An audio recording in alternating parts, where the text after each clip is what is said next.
नमस्कार मित्रांनो, मी बालाजी पोद्दार. आज माझ्या व्हिडिओमध्ये आपलं स्वागत आहे.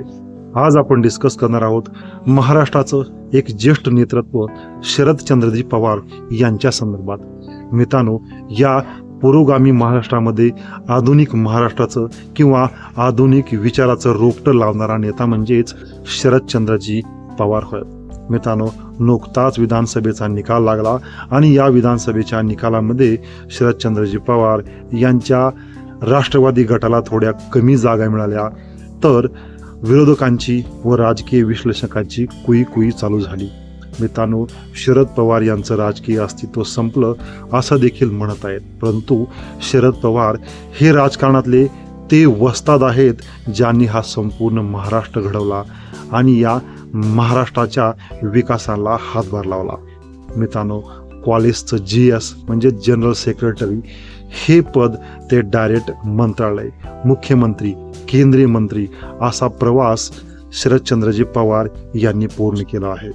मित्रांनो, शरदचंद्रजी पवार यांचा जन्म बारामती तालुक्यातील काटेवाडी या छोट्याशा गावामध्ये झाला. मित्रांनो, शारदा गोविंदराव पवार यांच्या पोटी त्याचा जन्म झाला व हे एक शेतकरी कुटुंब होतं. शारदा पवार या स्थानिक स्वराज्य संस्थांच्या राजकारणामध्ये अगोदरच सक्रिय होत्या. त्यामुळे राजकारणाचं बाळकडू हे शरदचंद्रजी पवार यांना त्यांच्या आईकडूनच मिळालं. मित्रांनो, त्यांचे वडील गोविंदराव पवार हे देखील सहकारामध्ये व सहकारी क्षेत्रामध्ये कार्यरत होते. मित्रांनो, शरदचंद्रजी पवार हे सुरुवातीपासूनच आधुनिक विचाराचे नेते आहेत. ते यशवंतराव चव्हाण यांना आपले गुरु मानतात. यशवंतराव चव्हाण हे देखील आधुनिक विकासाचे एक पुरस्कर्ते होते. मित्रांनो, शरदचंद्रजी पवार यांचा राजकीय प्रवास अगदी स्थानिक स्वराज्य संस्था, कॉलेजचा GS येथून डायरेक्ट केंद्रीय मंत्री, संरक्षण मंत्री असा आहे. मित्रांनो, 12 डिसेंबर 1940ला जन्मलेलं हे मूल संपूर्ण भारतीय राजकारणामध्ये एक मैलाचा दगड ठरलं. 1967ला शरदचंद्रजी पवार यांचा विवाह झाला व पुरोगामी महाराष्ट्रामध्ये त्यांनी एक आधुनिक विचार रुजवला. फक्त एकच मुलगी सुप्रिया सुळे आणि हीच एक मुलगी मला पाहिजे, यावर मी दुसरं आपत्ती होऊ देणार नाही असं देखील शरदचंद्रजी पवार यांनी सांगितलं आहे. मित्रांनो, आधुनिकतेच्या भाषा सर्वजण करतात, परंतु ती आधुनिकता आपल्या विचारामध्ये कशी पाहिजे हे शरदचंद्रजी पवार यांनी दाखवून दिलं. मित्रांनो, पश्चिम महाराष्ट्रामध्ये IT पार्क्स असतील, सहकारी संस्था आणि जो लाखोचा ओढा आता पुण्याकडे येत आहे तो शरदचंद्रजी पवार यांच्यामुळेच.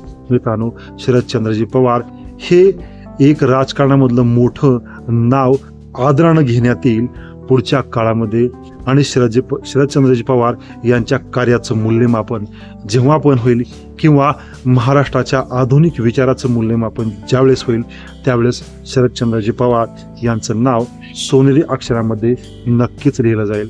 आणि ज्यांना वाटलं की शरदचंद्रजी पवार हे नाव मिटलेलं आहे त्यांनी एकदा 1960चा महाराष्ट्र वळून बघावा.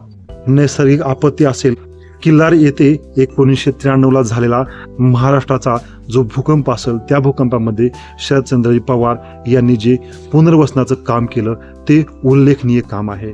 मित्रांनो, आज देखील प्रतिवर्षी शरदचंद्रजी पवार त्या भूकंपग्रस्त गावांना भेट देत असतात. मित्रांनो, शरदचंद्रजी पवार हे नेतृत्व काही गोष्टीमुळे जरी वादात सापडलं असलं तरी महाराष्ट्राच्या विकासामध्ये त्यांचा हातभार इतर नेत्यापेक्षा खूप मोठा आहे. दिल्ली दरबारी हे नेतृत्व कधीच बांधलं गेलं नाही. महाराष्ट्राला एक वेगळी ओळख निर्माण करण्यामध्ये पवार साहेबाचं एक वेगळं योगदान नक्कीच राहिलेलं आहे.